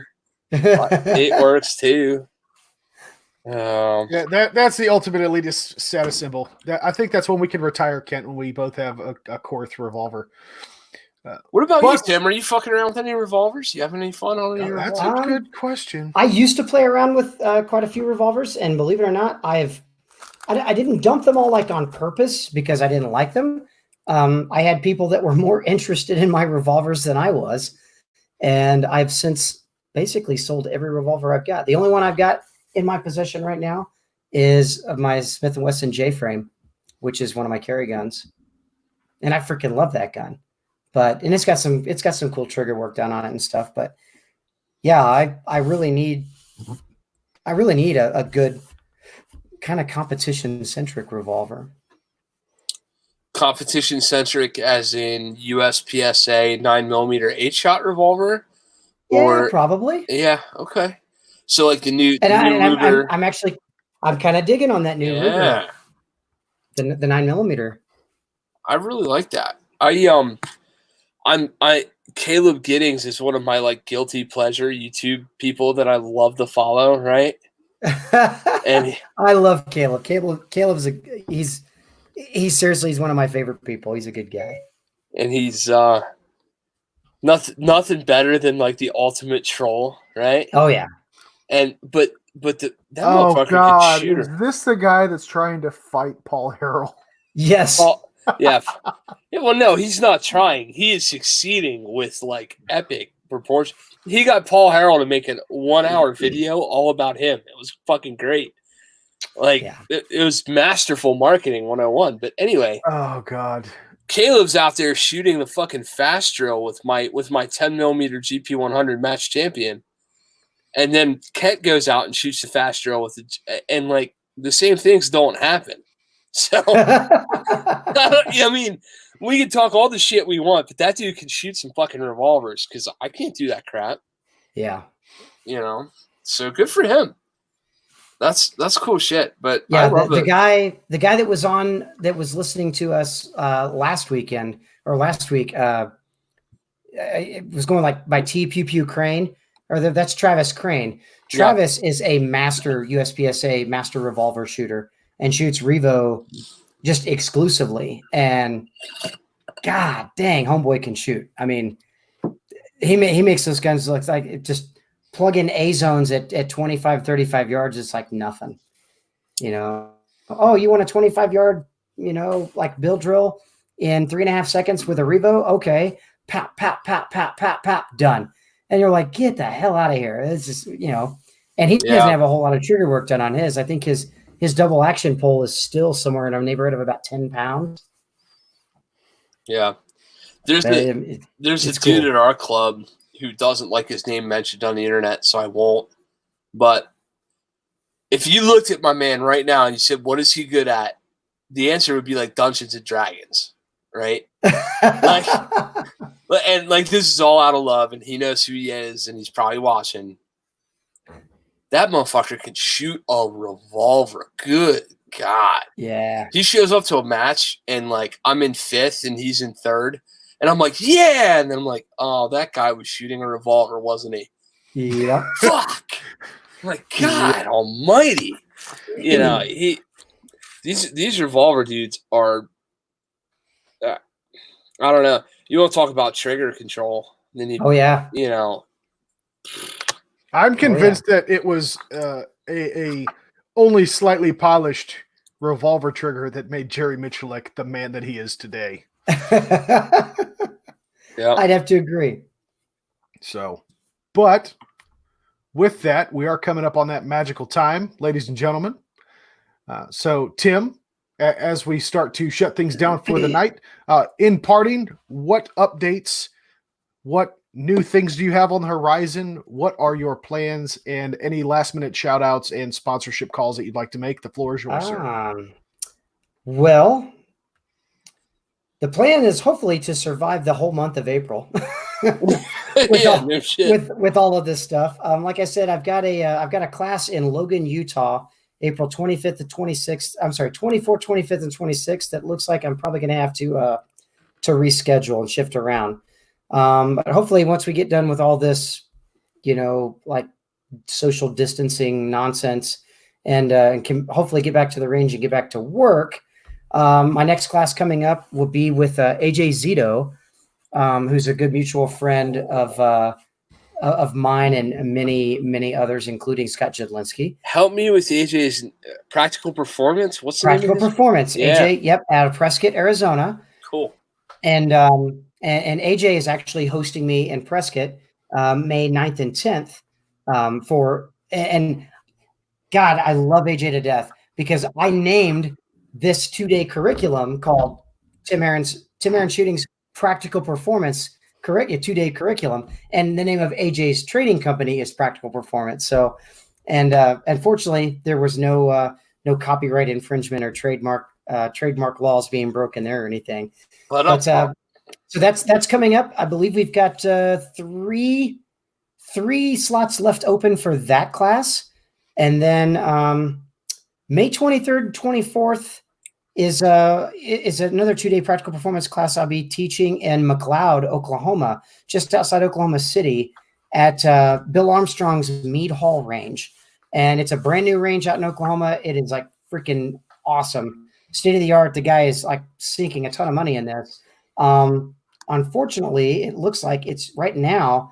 It's a very low subscription to this class. I've only got 1 or 2 people signed up. So if I can't get any people, maybe Oklahoma peeps that are listening that would love to learn how to shoot better and faster and more accurately, they need to get with me as soon as possible to start filling slots for that class, or I may have to cancel that one. And then other than that, we start into June and things start getting pretty hectic there. But hopefully we'll be back on schedule and everything, and classes are going to continue to feel like they have been, and we'll be back on track. So April has just been, man, I mean, 2020, what the hell is going on with the country right now this year? This is ridiculous. Has anyone tried unplugging it, waiting 10 seconds, and I've back up? I thought about like maybe we just need to do like a hard reboot, right, or something. But let's just celebrate. Let's just ring in the new year right now, and hurry up and get into 2021 and just be done with this shit. Right. let's trick 2020 into thinking it's over. So, but yeah, I mean, as far as sponsors, I mean, you guys have kind of heard me doing my plugs pretty well throughout the entire episode here. So, Federal Premium Ammunition, Nighthawk Custom Firearms, Red Hill Tactical holsters, Targets USA for steel, and Hunter's HD Gold for like the absolute best iPro in the industry. So very happy and very fortunate to represent all of these wonderful companies.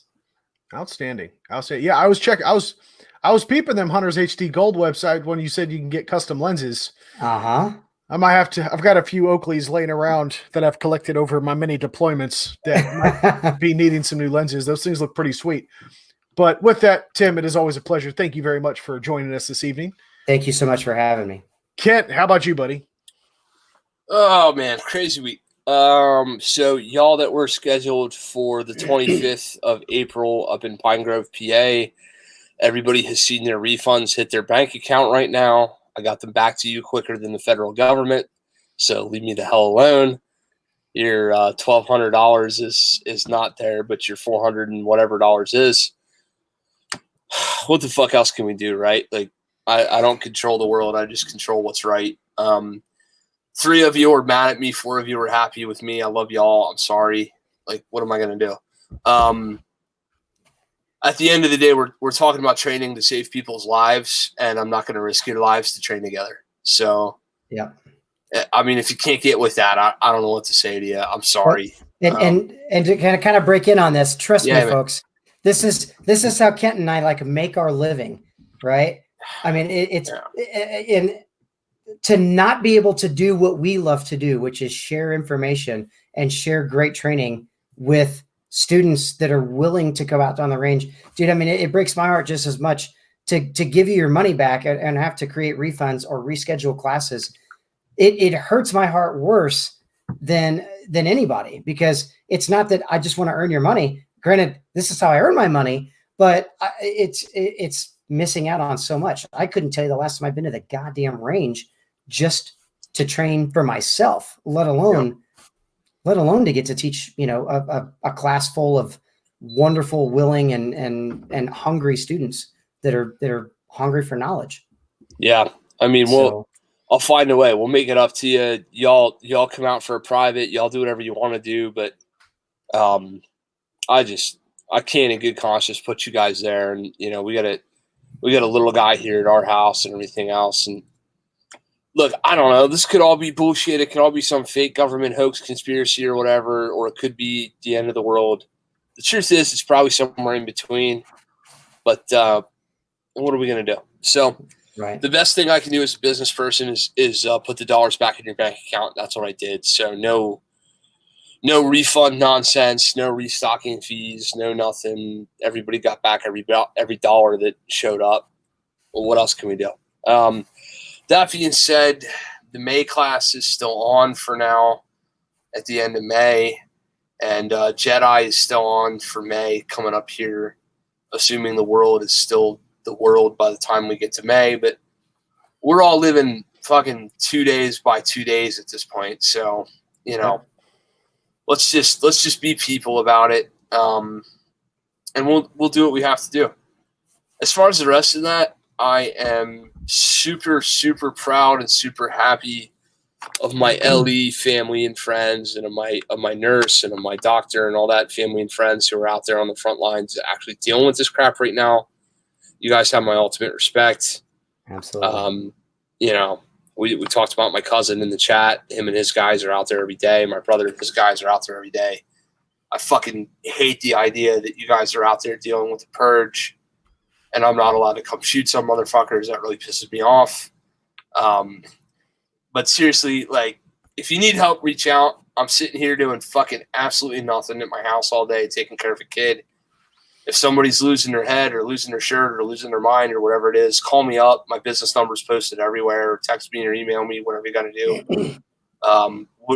We really do care about everybody here. TJ and I have put a business model together here that is about putting out good information first and about making money second. So if we can help somebody, let us know. We care. We really do. That and find a way to be an asset. Like if it's if it's not the way you think it's going to be, and if it's just going next door and checking on your neighbor or something, fine. But right now we need that like circa 2001 9/11 American spirit that we all remember having had. So fire that shit back up and start caring about each other, because I love y'all and I want you to be on the other end of this shit. And let's stop arguing on the internet over stupid, baseless nonsense about numbers and fucking. I had no idea so many of my Facebook friends were epidemiology experts. Like, shut the fuck up, dude. Like, I'm so tired of hearing you guys all. Well, the death rate is this. But we stayed at a Holiday Inn Express last night. Yeah, no shit, right?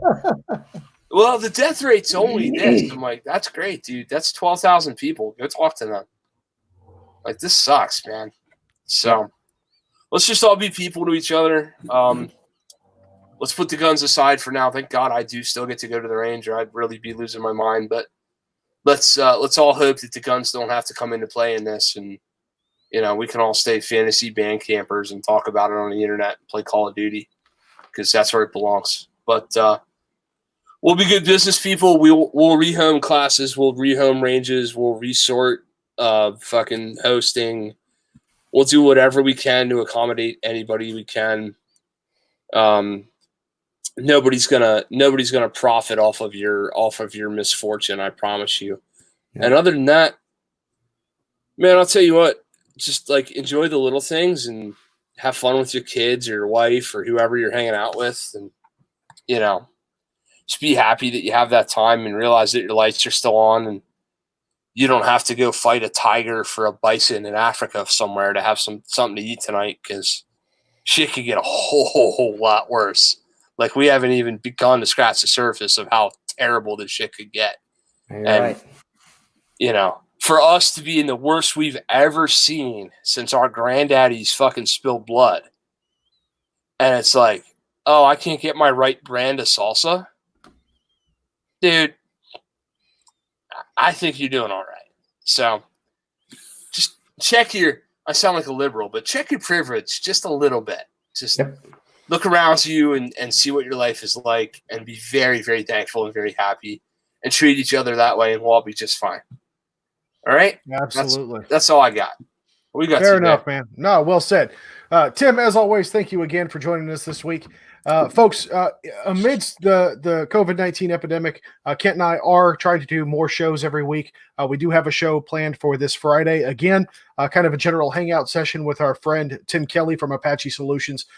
Tim has been on the podcast before. He's an absolutely fantastic instructor himself, brings a lot to the table and has a lot of skill. And we're happy to have him rejoin the show to hang out with us Friday night.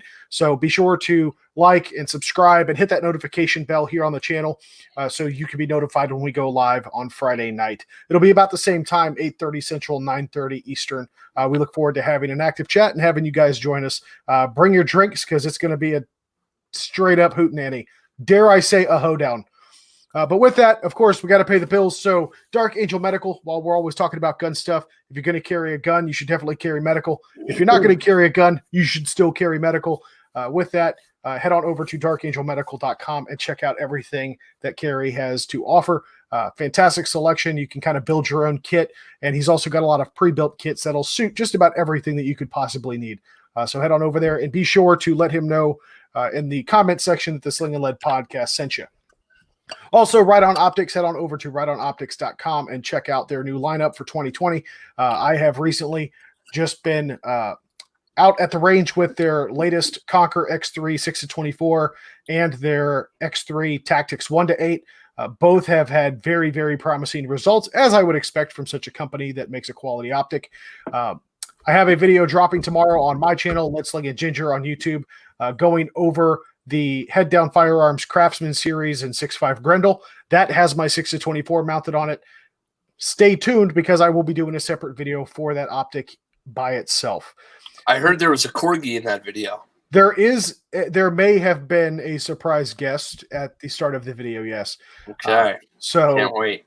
With that, of course, check out all of Tim's social media. All the links are down in the description below. Check out Kent on Facebook, YouTube, Instagram at Green Mountain Defense.